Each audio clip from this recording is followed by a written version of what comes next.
बाबा साहेब अंबेडकर अपनी पुस्तक फ्रीडम और पार्टीशन में 254 और 255 संख्या पृष्ठ पे कहते हैं कि बुर्का is an indication of slavish mentality. हमारी संस्कृति में 3 प्रमुख महाग्रंथ रहे हैं। महाभारत का रचयिता कौन? तो तथाकथित वंचित समाज से आने वाले। रामायण का रचयिता कौन? तो तथाकथित वंचित समाज से आने वाले। और 21वीं सदी के महाग्रंथ भारत के संविधान का रचयिता कौन? तो वो भी वंचित समाज से आने वाले। तो ऐसे 3 महाग्रंथ साथियों जिन्होंने निरंतर हमारे समाज का मार्गदर्शन किया है। हमें एकता का भाव ना रहे तो ठीक नहीं।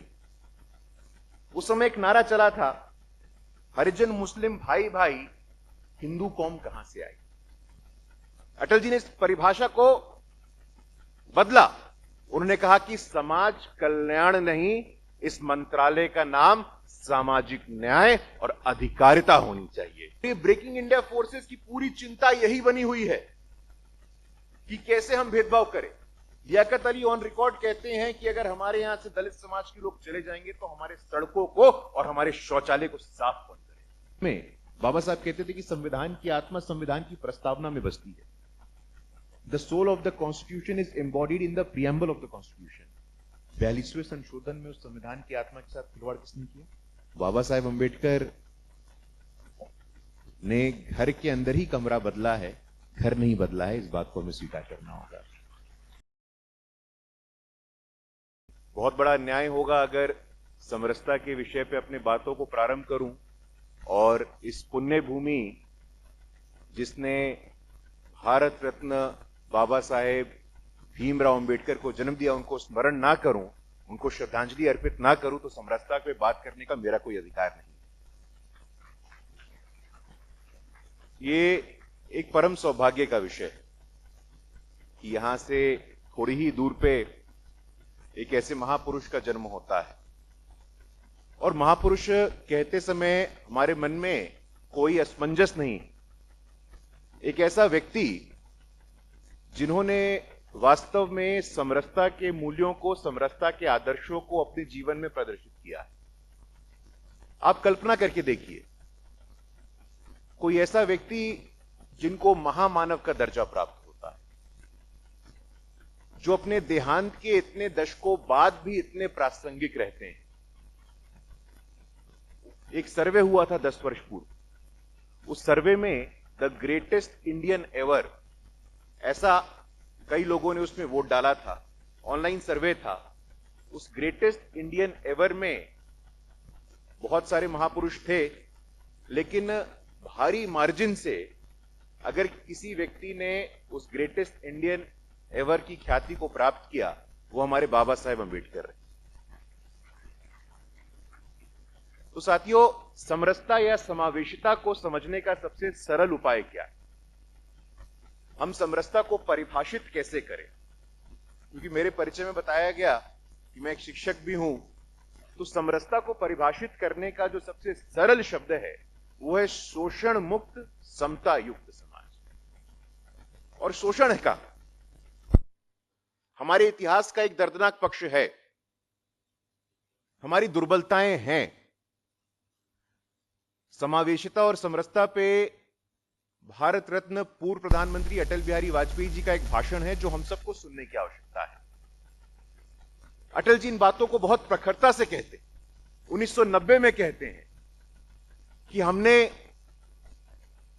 हम औपनिवेशिकता से ग्रसित कैसे हुए। मुट्ठी भर लोगों ने हमारे जैसे पराक्रमी राष्ट्र पे कब्जा कैसे किया, और इस बात को स्वीकारते हैं जो अटल जी के विशाल हृदय का परिचय देता है।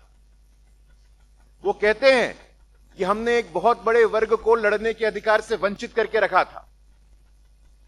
इस बात को स्वीकार करना अटल जी के लिए बहुत बड़ी बात। अटल जी का एक लंबा राजनीतिक जीवन रहा है। जब अटल जी को शासन प्रशासन में आने का मौका मिलता है तो मुझे आज भी स्मरण है कि केंद्र सरकार में एक मंत्रालय होता है। उस मंत्रालय का नाम होता था पहले समाज कल्याण, सोशल वेलफेयर मिनिस्ट्री उसको कहते थे।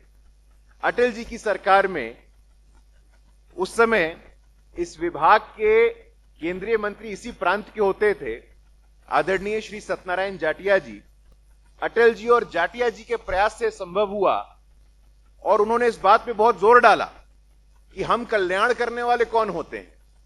समाज कल्याण से भाव ऐसा ही आता है कि एक कल्याण करता है, एक दाता है और दूसरा पाता है। अटल जी ने इस परिभाषा को बदला।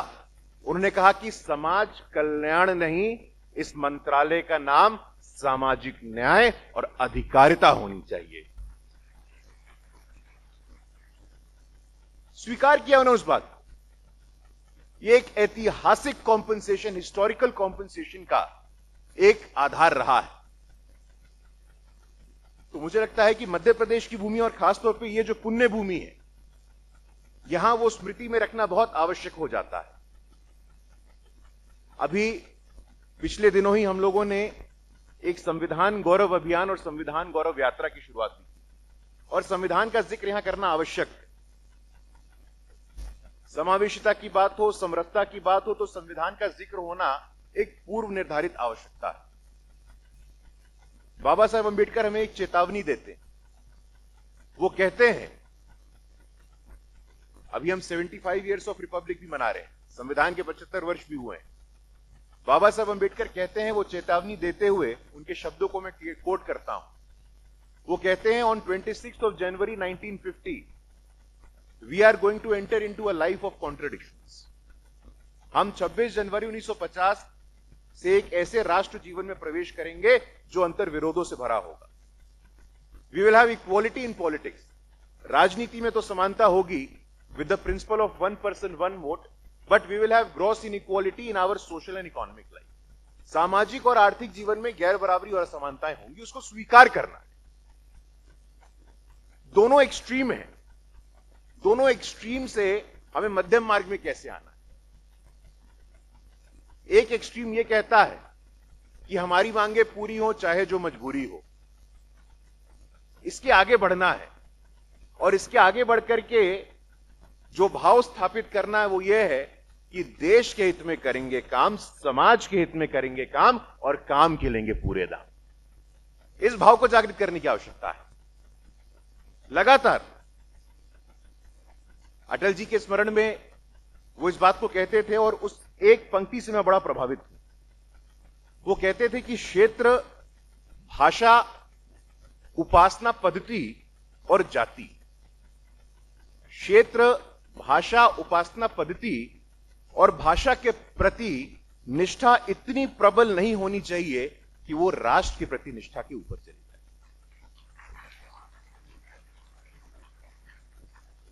इस एक पंक्ति से मैं बहुत प्रभावित हूं। अभी जो चर्चा डॉक्टर विजय जी ने भी की, वो बहुत महत्वपूर्ण चर्चा। ये जो कल्चरल मार्क्सिस्ट हैं, वो इन्हीं भेदों पे, इन्हीं फॉल्ट लाइंस पे खेलने का प्रयास करते हैं। क्षेत्र के आधार पे, भाषा के आधार पे, आर्थिक आधार पे, ये उनका गेम प्लान है, ये उनकी स्ट्रेटजी है। लेकिन हमें हमेशा इस बात को स्मरण में रखने की आवश्यकता है जो अटल जी ने तब कहा था। वर्तमान में जो औपनिवेशिकता है, आज जो कॉलोनियलिज्म का स्वरूप है, वो बदला हुआ है। आज कोई सेना लेकर के नहीं आएगा। आज मेंटल कॉलोनाइजेशन जिसका जिक्र अभी हुआ, मैं तो कहता हूं जो कल्चरल मार्क्सिज्म है, जो सांस्कृतिक मार्क्सवाद है, वो एक मेंटल कॉलोनाइजेशन का एक प्रखर उदाहरण है। उसे निकलना कैसे? डीकॉलोनाइजेशन ऑफ इंडियन माइंड, औपनिवेशिक मानसिकता से हमें आगे कैसे निकलना है, इसको निकलने का एक बहुत सरल तरीका और हमारे चिंतन में ही है, हमारे संस्कृति में ही है। अभी हमारे सिलेबस में जो 3 प्रमुख दार्शनिक और चिंतकों को हम पढ़ते हैं, उसमें एक सिगमंड फ्रॉइड का जिक्र आता है जो साइको एनालिसिस की बात करते हैं। एक एडम स्मिथ का जिक्र आता है जो फादर ऑफ मॉडर्न इकोनॉमिक्स। एक डार्विन की बात आती है जो एवोल्यूशन की बात करते हैं। तो सिगमंड फ्रॉइड, एडम स्मिथ और डार्विन, अगर आप इनका एक्रोनिम करें तो होता है SAD, सैड, मतलब निराश। और ये औपनिवेशिकता से हम निकले कैसे? तो मैं कहता हूं सैड का उल्टा क्या होता है? ग्लैड। तो ग्लैड में मेरा कहना है जी से गांधी, एल से लोहिया, ए से अंबेडकर और डी से दीनदयाल उपाध्याय। तो ये कॉलोनाइज्ड माइंडसेट है साथियों। हमें जो पोस्ट ट्रुथ की बात बहुत अच्छी की अभी सर ने, पोस्ट ट्रुथ में यही बताया गया है कि साइको एनालिसिस है, वो तमाम तरह की ऐसी निराधार और बेबुनियाद बातें करते हैं। मातृत्व के संबंध में भी लस्ट को निकाल लेते हैं साइको एनालिसिस वाले, और लगातार इसकी फीडिंग होती है। तो ये सैड से जो ग्लैड की यात्रा है, उसमें दीनदयाल जी का अंत्योदय है, अंबेडकर का ज्ञानोदय है, गांधी का सर्वोदय है और लोहिया का अभ्युदय है। अगर हम इसको पढ़ लेंगे, इसको समझ लेंगे, तो औपनिवेशिक मानसिकता से निकलने का एक हमारा प्रयास सफल होगा साथियों।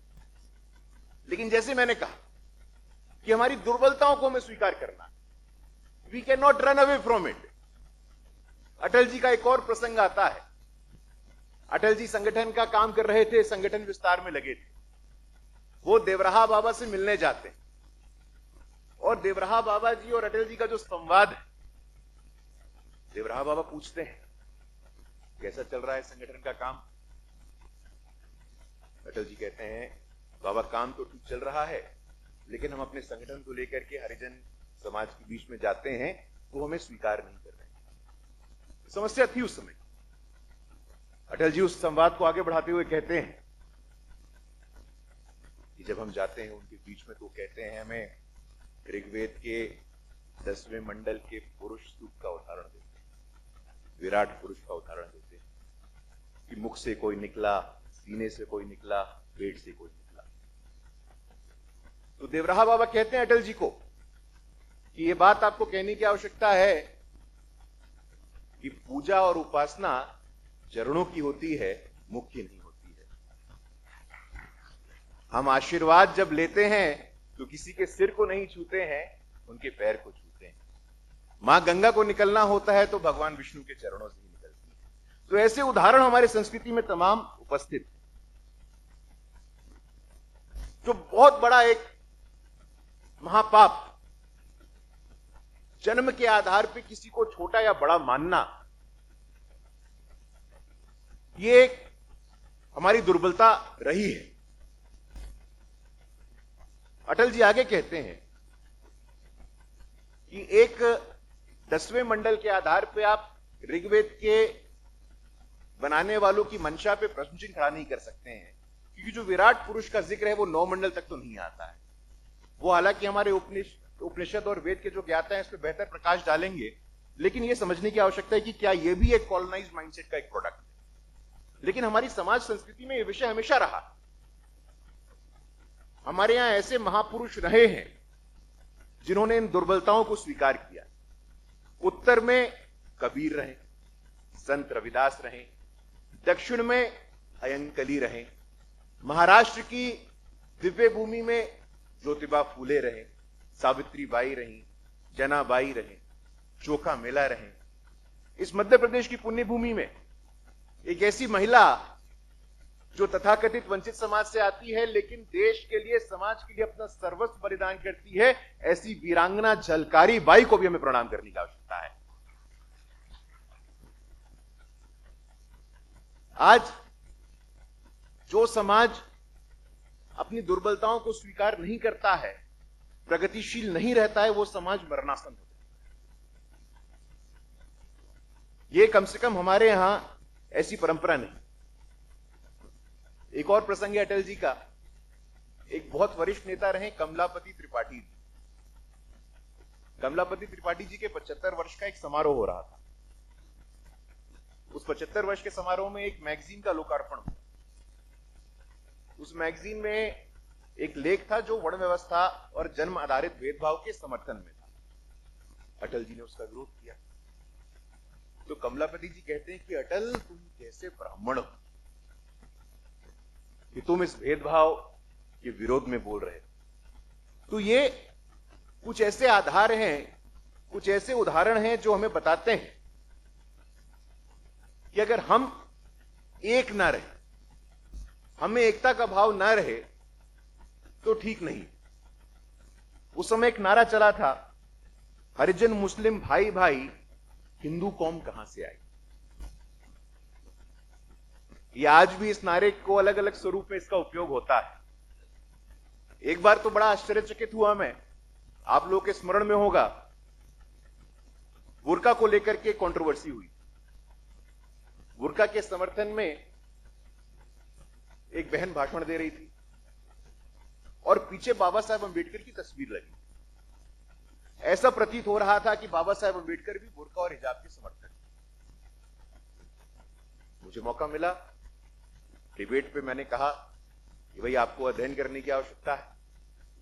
बाबा साहेब अंबेडकर अपनी पुस्तक फ्रीडम और पार्टीशन में 254 और 255 संख्या पृष्ठ पे कहते हैं कि बुर्का is an indication of slavish mentality. बुर्का गुलामी मानसिकता का प्रतीक है, ऐसा बाबा साहेब अंबेडकर ने कहा था। बुर्का wearing women walking on Indian street is the most hideous sight. ये घृणित करने वाला भाव पैदा करता है। तो आज हमें सावधान रहना हो। आज कुछ भी नैरेटिव, कुछ भी स्पिन डॉक्टर्स कहते हैं कि किसी आधार पे कोई आप गेम कर देंगे। तर्क हमारे साथ है, आधार हमारे साथ है, अध्ययन हमारे साथ। बाबा साहब अंबेडकर कहते हैं कि अगर हमारे समाज में, हमारे चिति में समावेशिता का संस्कार नहीं होता, जो तीन प्रमुख महाग्रंथ, हमारी संस्कृति में तीन प्रमुख महाग्रंथ रहे। महाभारत का रचयिता कौन? तो तथाकथित वंचित समाज से आने वाले। रामायण का रचयिता कौन? तो तथाकथित वंचित समाज से आने वाले। और 21वीं सदी के महाग्रंथ भारत के संविधान का रचयिता कौन? तो वो भी वंचित समाज से आने वाले। तो ऐसे तीन महाग्रंथ साथियों जिन्होंने निरंतर हमारे समाज का मार्गदर्शन किया है। तो ये समावेशिता हमारी निहित है, लेकिन कुछ ऐसे प्रयास लगातार हो रहे हैं जिनको हम ब्रेकिंग इंडिया फोर्सेस कहते हैं। और ये ब्रेकिंग इंडिया फोर्सेस की पूरी चिंता यही बनी हुई है कि कैसे हम भेदभाव करें। वो 30 वर्ष पहले भी सक्रिय थे जब कहते थे हरिजन मुस्लिम भाई भाई हिंदू कौम कहां से आई। वो आज भी सक्रिय हैं जो जय भीम और जय भीम का दुराग्रह कर रहे हैं, दुराचार कर रहे हैं।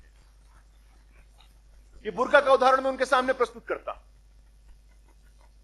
अभी 29 जनवरी को 2 दिन पहले जोगेंद्रनाथ मंडल जी, जो कि पार्टीशन के समय पूर्वी पाकिस्तान में कानून मंत्री रहे, ये प्रयास आप देखिए कितना पुराना है। ये प्रयास कोई आज का है, हमारी स्मृति में आज आ रहा है, ये कोई आज का नहीं। ये सुनियोजित ढंग से एक लंबा प्रयास रहा है, एक श्रृंखला रही। और आप देखो कि सीएए के माध्यम से बांग्लादेश में, पाकिस्तान में जो हिंदू अल्पसंख्यक बचे, उसमें अधिकतर वंचित समुदाय के लोग। और सीएए का विरोधी कौन है?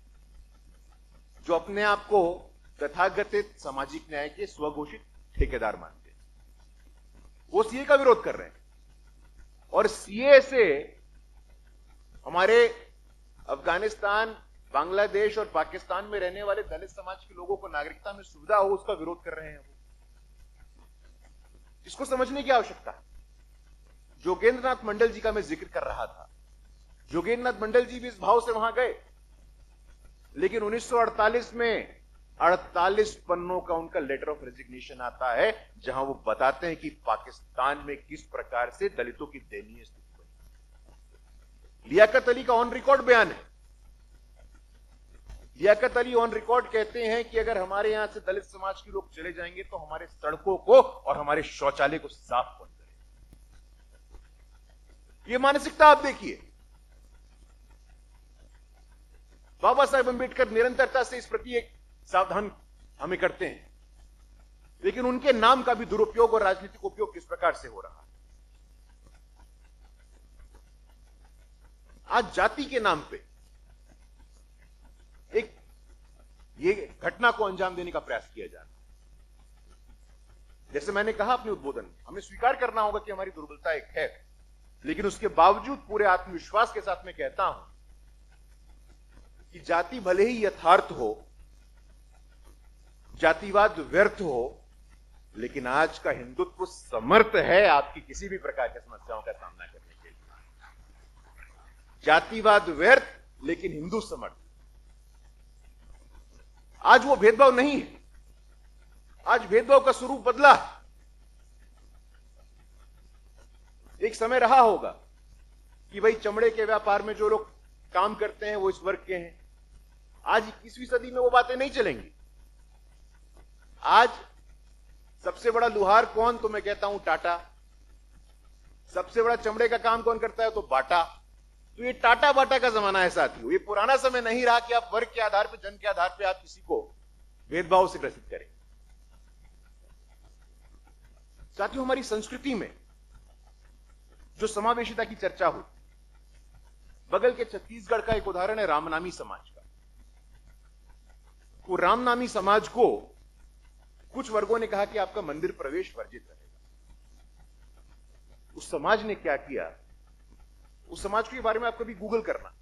उस समाज ने अपने पूरे शरीर पे राम राम नाम गुदवा लिया और कहा कि आप हमें मंदिर प्रवेश में वर्जित करेंगे, हम अपने शरीर को अपना मंदिर मान लेंगे।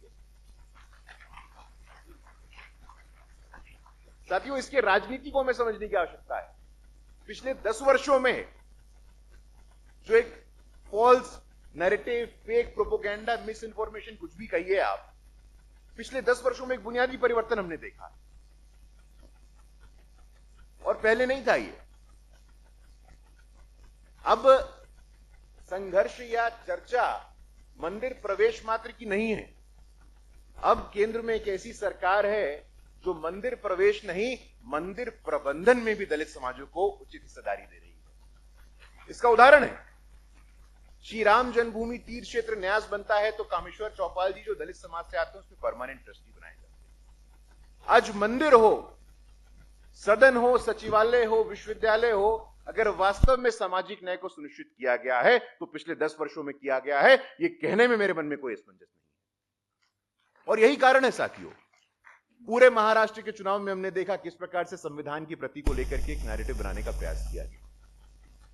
और उस महाराष्ट्र की देवतुल्य जनता ने, महाराष्ट्र की जनता को मैं देवतुल्य इसलिए कहता हूं क्योंकि वो फूले की भूमि है, वो साहू जी महाराज की भूमि है, वो बाबा साहेब अम्बेडकर की भूमि है। उस फूले शाहू अम्बेडकर की भूमि ने महाराष्ट्र के विधानसभा चुनाव में वो कॉन्स्टिट्यूशन के नाम के फेक नैरेटिव चलाने वाले को उचित जवाब दिया और 3/4 से अधिक मैंडेट्स उनको पराजित करने का काम किया। साथियों, इसको स्वीकार करना होगा। आज पॉलिटिक्स में एक नया टूल उनके हाथों में आ गया है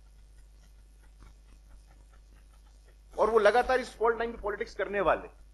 आने वाले 10, 15, 20 वर्षों में आप देखेंगे सामाजिक न्याय, संविधान, दलित, पिछड़ा वर्ग ये राजनीतिक विमर्श में रहने वाला। लेकिन बड़ा ताज्जुब होता है,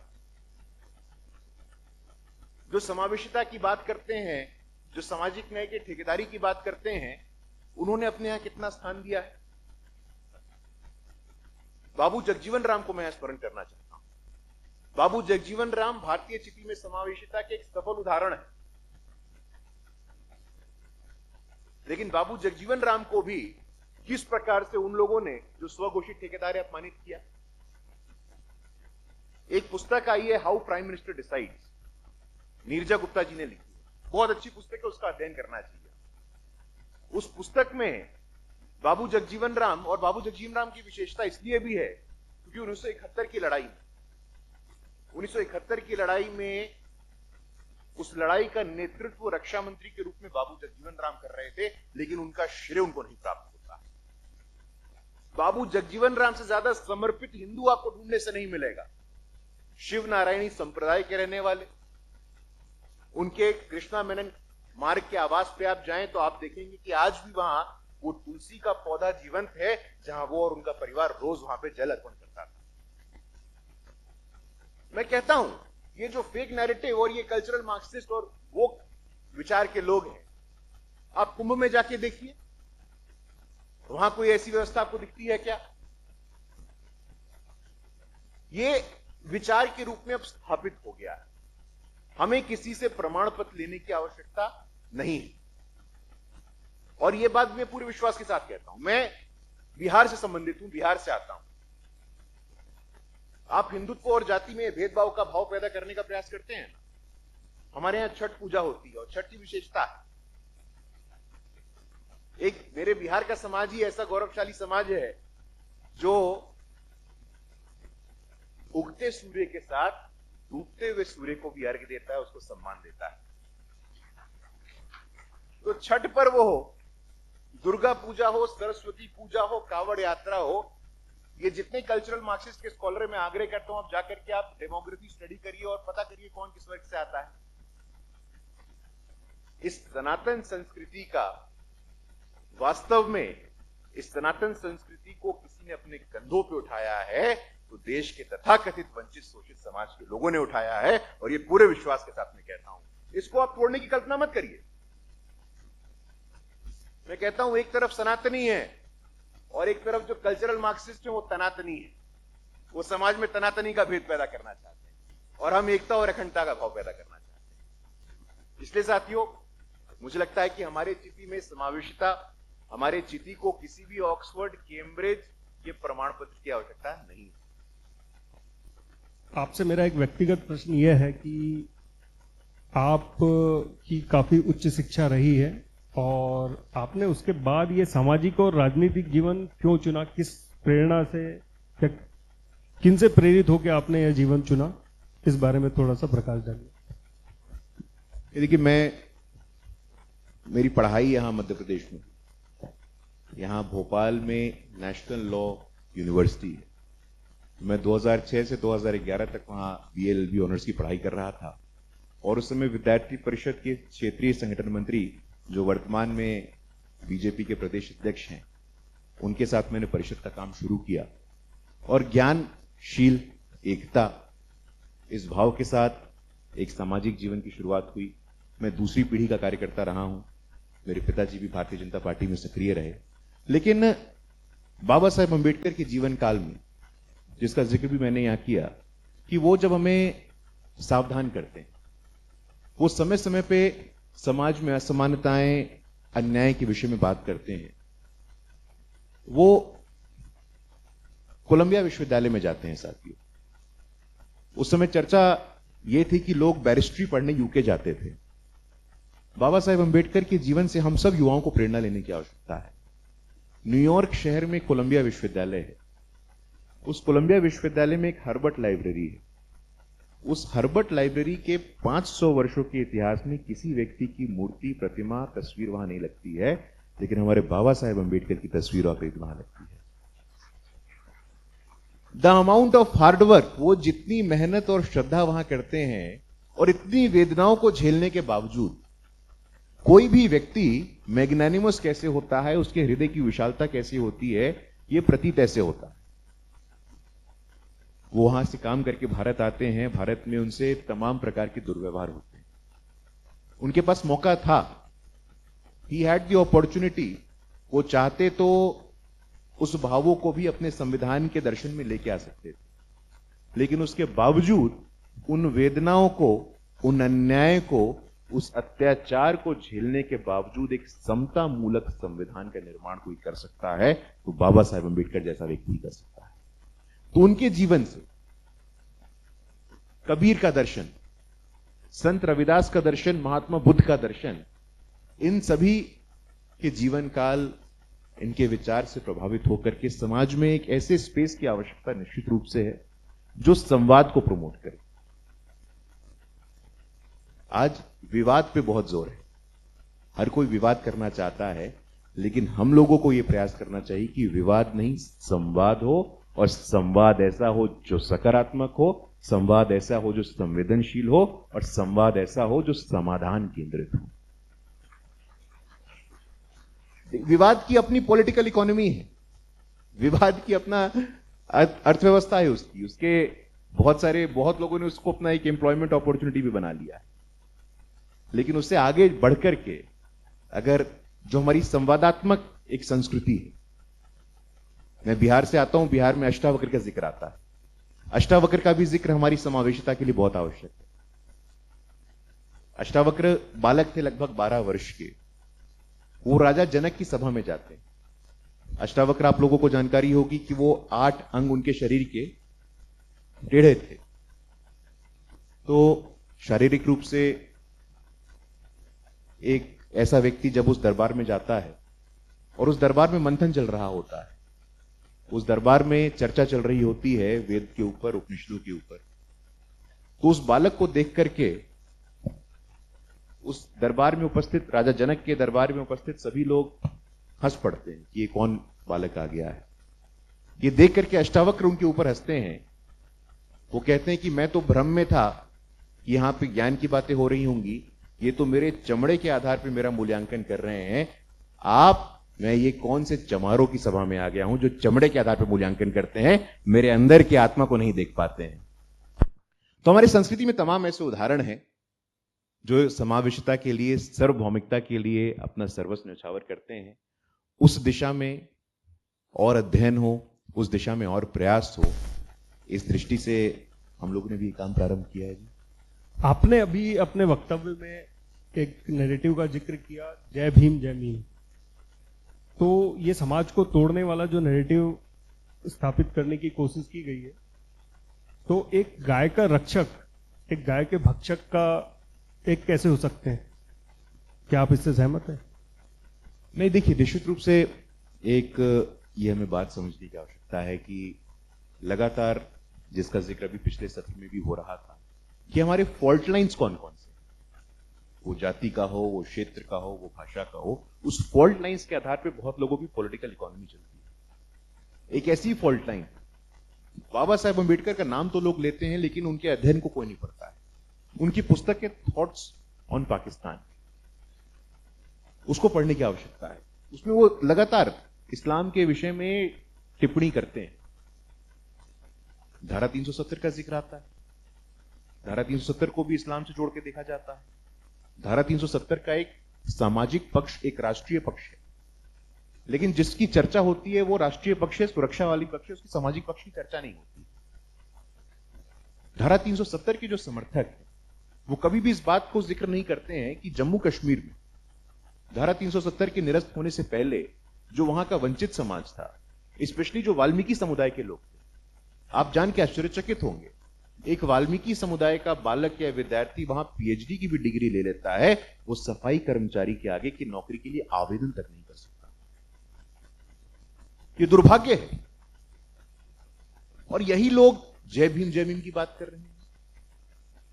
जय भीम जय मीम में हमें यह भी चर्चा करने की आवश्यकता है, वो तो पिछले 10 वर्षों में पसमानदा विमर्श आया, वहां भी कुछ विशेष वर्ग ही सब लाभ लेना चाहते हैं, लेकिन पसमानदा समाज से भी एक संवाद स्थापित हो, ऐसा प्रयास पिछले वर्षों में ही संभव हुआ है। जम्मू कश्मीर का उदाहरण देखिए। जम्मू कश्मीर के इतिहास में पहली बार हम देखते हैं कि एक गुजर मुस्लिम समाज के, बकरवाल समाज के गुलाम अली खटाना जी को राज्यसभा भेजा जाता है, तो अब भेजा जाता है। पहले ऐसा कोई प्रयास नहीं हुआ था। एक परिवार के बीच में ये लोग एकत्रित करके सारे सत्ता को रखते थे। तो सत्ता का केंद्रीकरण कैसे हो, संसाधनों का केंद्रीकरण कैसे हो, उसकी पीछे की योजना है। इसका समाज में कोई आधार नहीं। इसका प्रयास एक बार उत्तर प्रदेश के चुनाव में बहुजन समाज पार्टी ने किया। बहुजन समाज पार्टी ने लगभग 97 प्रत्याशी मुस्लिम समाज से बनाए, इस भाव से कि जय भीम जय मीम का एक भाव राजनीति में आएगा। लेकिन उसका परिणाम हम सबके सामने है, बहुजन समाज पार्टी पूरी तरह से पराजित हुई। तो समाज में कोई ऐसा उदाहरण नहीं। एक तरफ वो हैं जो कहते हैं कि भाई हमने तो राज किया है, तो कभी आपने देखा है कि शोषक और शोषित का गठबंधन हो? वो तो अपने आप को राजा कहते हैं। निरंतर उन्होंने कहा कि भाई हमने ये बनवा दिया, हमने वो बनवा दिया। मुझे हालांकि उस पर संदेह है, उसका कोई ऐतिहासिक आधार नहीं है, लेकिन ये गठबंधन स्वाभाविक नहीं है, ये गठबंधन नैसर्गिक नहीं है, इस गठबंधन का कोई ऐतिहासिक आधार नहीं है। लेकिन दुर्भाग्य से कुछ लोग पॉलिटिकल पार्टियों में करते हैं। हमारे यहां बिहार में एक पॉलिटिकल पार्टी है जो एमओआई का समीकरण लेकर के आती है। बड़ी मतलब ये, वो भी बार बार ये स्पष्टीकरण देते हैं कि ये एमवाई नहीं, उनको भी अब जाकर के कहना पड़ा, एमवाई को कहिए तो माई होता है, कहते हैं कि माई नहीं, ये बाप पार्टी है, माई बाप की पार्टी, उसमें बहुजन भी, अल्पसंख्यक भी, आदि आबादी भी है। तो उनको भी अब देखिए राजनीति का व्याकरण बदल रहा है। पिछले 10 वर्षों में जो बुनियादी काम, बुनियादी परिवर्तन हुए हैं, उसको संज्ञान में लेते हुए अगर ये लोग अपने पॉलिटिक्स को, अपने नारों को बदलेंगे नहीं, तो ये लोग अप्रासंगिक हो जाएंगे और अप्रासंगिकता की ओर ये लोग बढ़ चलेंगे। आपने अभी अपने वक्तव्य में बात की कि व्यक्ति के जन्म के आधार पर उसका भेदभाव नहीं होना चाहिए। आज किसी की भी जाति पूछने पर, जाति सूचक शब्द इस्तेमाल करने पर उस पर केस लग जाता है, लेकिन सरकारी दस्तावेजों में आज भी व्यक्ति की जाति पूछी जाती है। हर स्कूल कॉलेज से लेके हर दस्तावेज में उसकी जाति लिखी जाती है। ये कहां तक सही है? नहीं, देखिए, निश्चित रूप से एक डिस्कोर्स तो है, और इस डिस्कोर्स के कारण इस डिस्कोर्स के बहुत सारे बेनिफिशियरीज भी हैं। जो लोग अपने आप को इस डिस्कोर्स का चैंपियन कहते हैं, ये देखिए, मतलब ये बड़े हिपोक्रेसी की बात है कि इस देश में 75 वर्ष का समय लग गया, और 75 वर्ष के बाद ही ये संभव हुआ कि जो जाति के नाम पे राजनीति करते थे उन्होंने स्थान नहीं दिया। 75 वर्ष के बाद ये संभव हुआ कि केंद्र में एक ऐसी सरकार आती है जो पहली बार संविधान के सर्वोच्च स्थान पे एक आदिवासी की बेटी को बैठाने का काम करती है। ऐसा पहले नहीं हुआ था। तो लगातार ये विमर्श तो सब लोग चला रहे हैं। ये मुझे जान के बड़ा आश्चर्य हुआ कि बाबा साहेब अंबेडकर के बाद केंद्र में कानून मंत्री कोई दलित समाज का व्यक्ति बना ही नहीं, लेकिन केंद्र में ऐसे लोग शासन प्रशासन में आते हैं जिनके संस्कारों में समरसता होती है, और वो सुनिश्चित करते हैं कि बाबा साहेब अंबेडकर के बाद दलित समाज से आने वाले अर्जुन राम मेघवाल जी को केंद्र में कानून मंत्री बनाया जाता है। आज राहुल गांधी जी पूरे देश में घूमते हैं और कहते हैं कहां है SC ST OBC, कहां है SC ST OBC। अभी उनका भाषण में देख रहा था, उन्होंने कहा कि 1990 तक तो हम ठीक थे, 1990 तक कांग्रेस पार्टी में समरसता थी, सामाजिक न्याय था, लेकिन 1990 के बाद हम डिरेल हो गए। 1990 के बाद हमने आपके हितों की रक्षा नहीं की। अब इस भाषण में, इन शब्दों में उनके अहंकार को आप देखिए,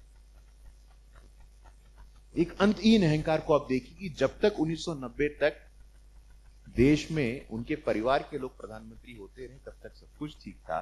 जब आपके परिवार के बाहर प्रधानमंत्री बनना शुरू हुए तब सब कुछ खराब हो गया। यह दुर्भाग्य है।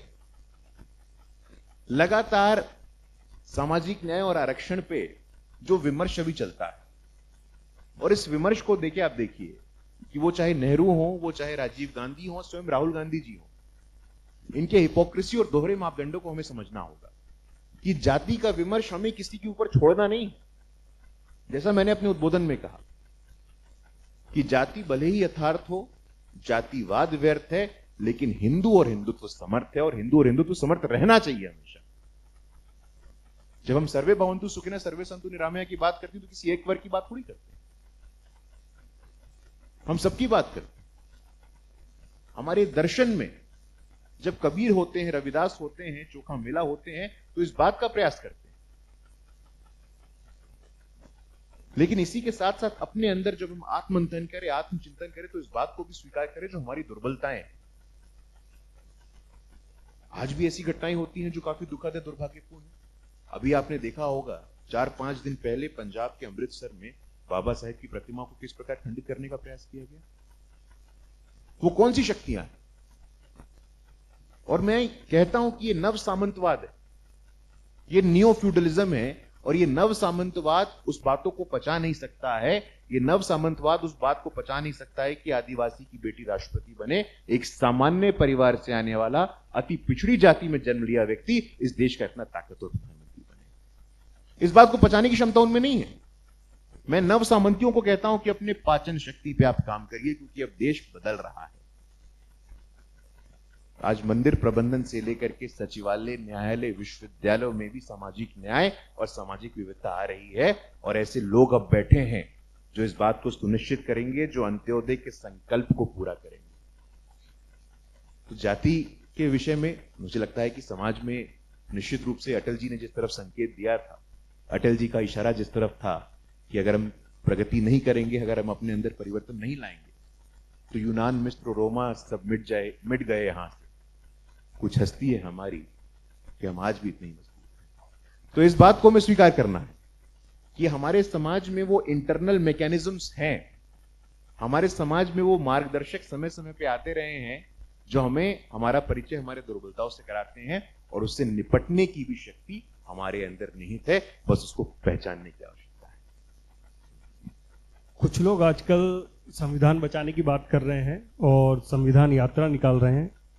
क्या संविधान वाकई में खतरे में है?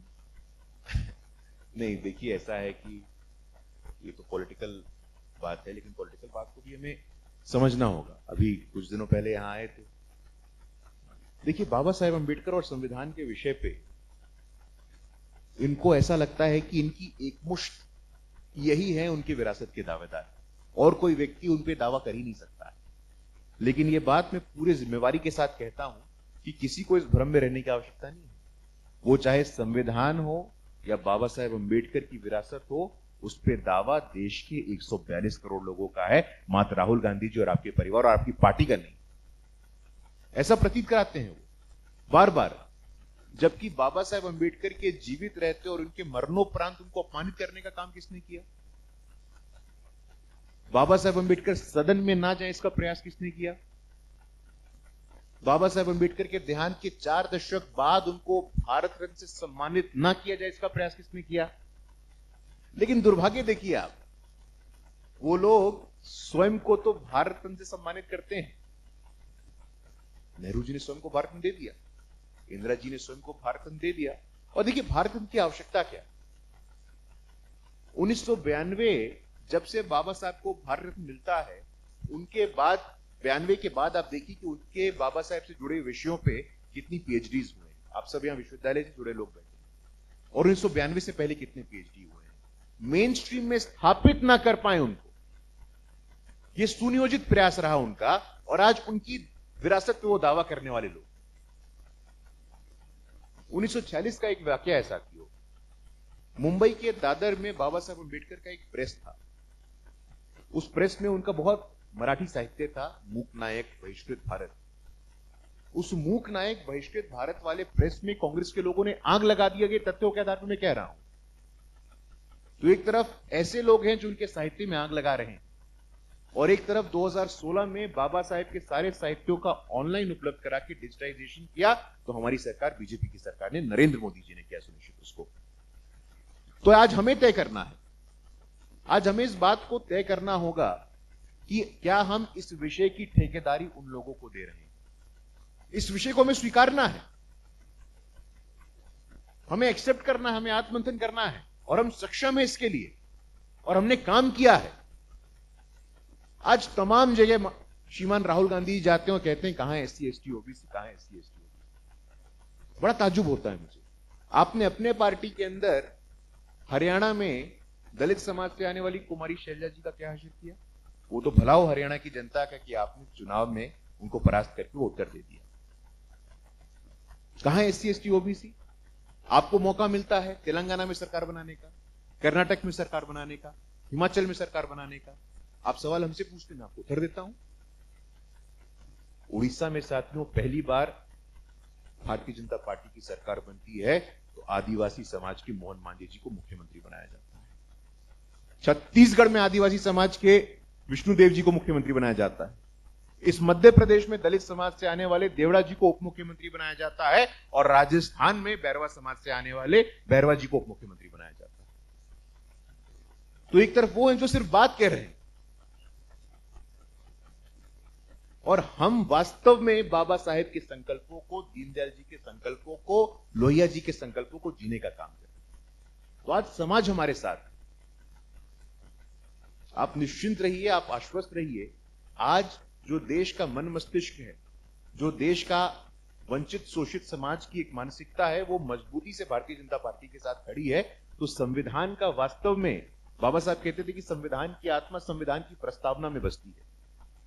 The soul of the Constitution is embodied in the preamble of the Constitution. 42वें संशोधन में उस संविधान की आत्मा के साथ खिलवाड़ किसने किया? तो ये स्पष्ट है। आज आप सीएसडीएस के भी तमाम सर्वे उठा करके देखिए, उस सीएसडीएस के सर्वे से पता चलता है कि आप आज फॉर ग्रांटेड दलित समाज को नहीं ले सकते हैं। दलित समाज, वंचित समाज, शोषित समाज जागृत हो चुका है, और 2014 में जब प्रधानमंत्री सदन में प्रवेश करते हैं और सदन में पहला भाषण देते हैं, और उस भाषण की पहली पंक्ति होती है कि मेरी सरकार के केंद्र में यदि कोई होगा तो वो गरीब, दलित, शोषित, पीड़ित और वंचित होगा। ये उन्होंने सिर्फ कहा नहीं, उसको चरितार्थ करके 10 साल में संभव करके दिखाया है साथियों। तो आज चाहे वो जितना फेक नैरेटिव करे, जितना फॉल्स प्रोपोगेंडा करे, आज देश का मन मस्तिष्क बदल चुका है। आज ठेकेदारी और सामंती आपकी नहीं चलेगी। आज देश में जिनके पास स्वर नहीं था उनके पास स्वर आ गया है, जिनके पास भागीदारी नहीं थी उनके पास भागीदारी आ रही है, और आने वाले समय में ये और मजबूती से हमें दिखने वाला है। धन्यवाद। समय की थोड़ी बाध्यता है, तो कुछ प्रश्न श्रोताओं से हुए।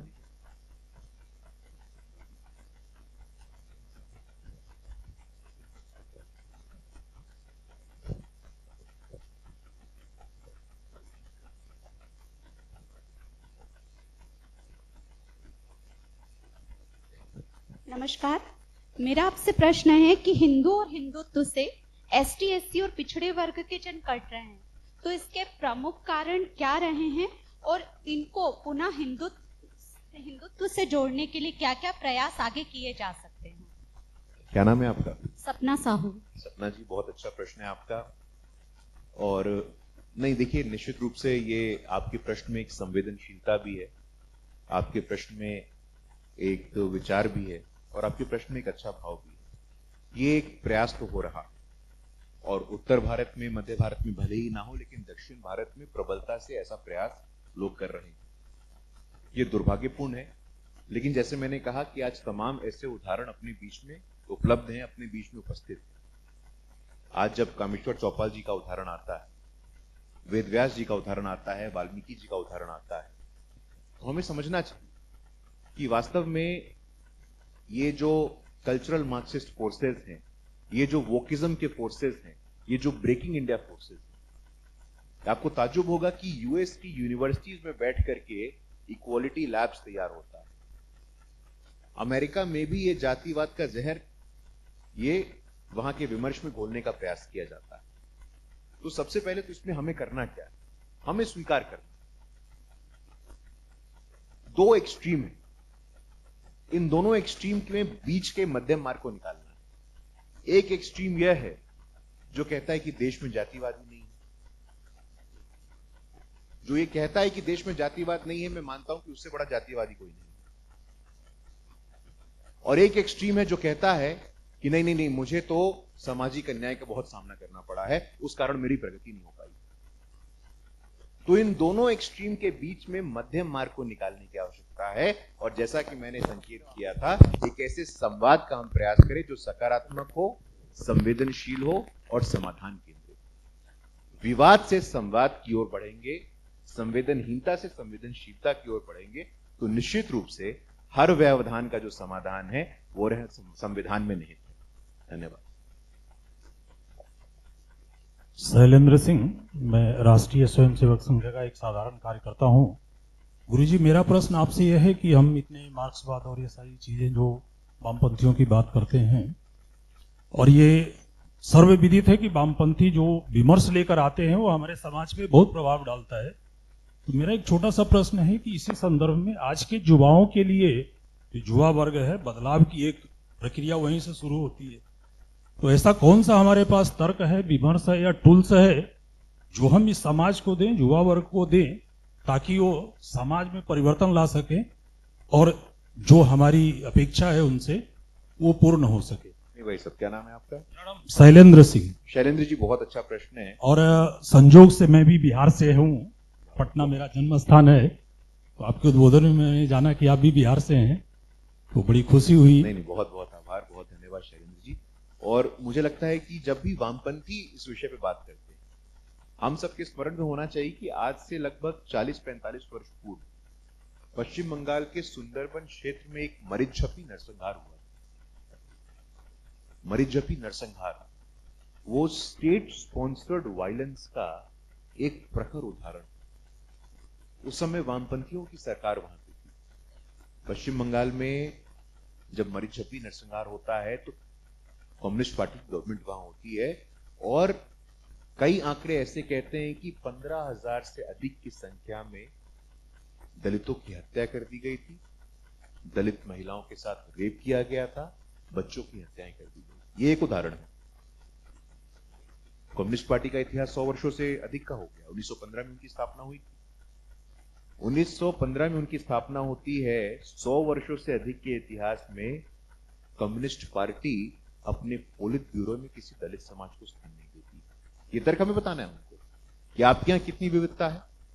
आपने अपने पोलित ब्यूरो में किसी को स्थान दिया क्या? और दूसरे तरफ जो हम राष्ट्रवादी विचार के लोग हैं, वहां हम देखते हैं कि दलित वंचित समाज से आने वाले बंगारू लक्ष्मण जी को इस पार्टी का नेतृत्व दिया जाता है, राष्ट्रीय अध्यक्ष बनाया जाता है। दलित वंचित समाज से आने वाले जीएमसी बालयोगी जब पहली बार राष्ट्रवादियों की सरकार बनती है तो पहली बार लोकसभा का अध्यक्ष कोई दलित समाज से आता है, जीएमसी बालयोगी जी आते हैं। ऐसे तमाम उदाहरण हैं। वामपंथियों के पास निश्चित रूप से एक एजेंसी है, एक ऑटोनॉमी है, एक इंफ्रास्ट्रक्चर है जिससे वो अपने नैरेटिव को पुश करते हैं। लेकिन आज पिछले 10 वर्षों में वो सिस्टम उनका कमजोर हो रहा है। हमें स्वीकार करना होगा आज विश्वविद्यालय में और विमर्श में जैसा हमारा हस्तक्षेप हुआ, आज कोई भी कल्पना नहीं कर सकता है कि हमारे विचारों के बगैर वो किसी प्रकार का विमर्श खड़ा करे। और हमारी समावेशिता, हमारी सांस्कृतिक सार्वभौमिकता, हमारे सर्वस्पर्शी होने के मायने, हमारे सर्वव्यापी होने के मायने, ये हमें मजबूती प्रदान करते हैं। और आज किसी भी वामपंथी से, किसी भी जेएनयू, किसी भी ऑक्सफोर्ड, किसी भी कैम्ब्रिज से हमें समावेशिता और सामाजिक न्याय पे प्रमाण पत्र लेने की आवश्यकता कतई नहीं है। शैलेंद्र जी, धन्यवाद। नमस्ते गुरु प्रकाश जी। प्रणाम। मनोहर भंडारी। भंडारी जी, ये अंबेडकर जी ने अपना धर्म परिवर्तन क्यों किया था, बौद्ध धर्म अपनाया? देखिए, मैं मानता हूं कि हमारे सनातन के जो दर्शन है, वैसे तो षड दर्शन हम कहते हैं, लेकिन षड दर्शन में बहुत सारे विचारकों का मानना है कि 9 दर्शन है। 6 दर्शन वो हो गए, एक जैन दर्शन हो गया, एक बौद्ध दर्शन हो गया, चारवाक दर्शन। तो बाबा साहेब अंबेडकर ने घर के अंदर ही कमरा बदला है, घर नहीं बदला है। इस बात को हमें स्वीकार करना होगा। वो इस बात से अवगत थे कि अगर मैं घर बदल दूंगा, और बहुत प्रयास हुआ ऐसा, आप लोग को जान के ताज्जुब होगा कि न जाने कैसे कैसे प्रकार के प्रलोभन उनको दिए गए। और अच्छा, आपने ये प्रश्न मुझसे पूछा है। मैं एक पुस्तक का अध्ययन कर रहा था। बाबा साहेब अंबेडकर के बौद्ध धर्म में धर्मांतरण के पूर्व में क्या कोई बता सकता है कि देश में बौद्ध धर्म को मानने वाले कितने लोग थे? एक गेस लीजिए, कोई, आप शोधार्थी लोग हैं,